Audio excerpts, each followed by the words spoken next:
Учениците се вратија во училишните клупи, а со тоа се зголеми опасноста од ширење на грипот. Со почетокот на второто полугодие бројот на заболени деца е во пораст.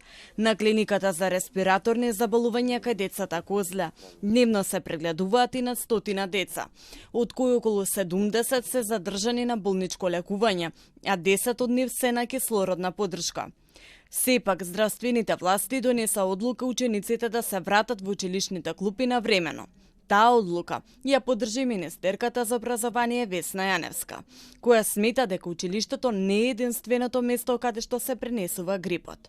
Нашите ученици до 15 годишна возраст имаат 900 часа помалку, затоа што сите истражувања во светот и кај нас кажуваат дека колку се почесто децата на училиште поредовни, толку поголеми успеси постигнуваат. Друго, грип не се добива само на училиште, се добива и дома, и на улица, и на скијање.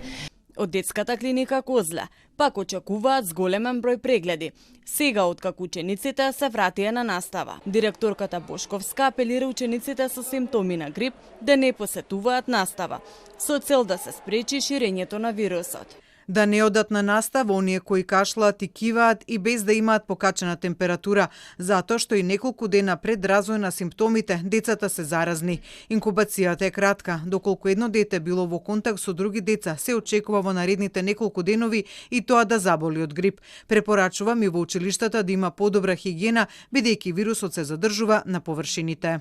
Според последниот извештај на Институтот за јавно здравје, во втората недела од јануари регистрирани се на 2000 случаи на грип.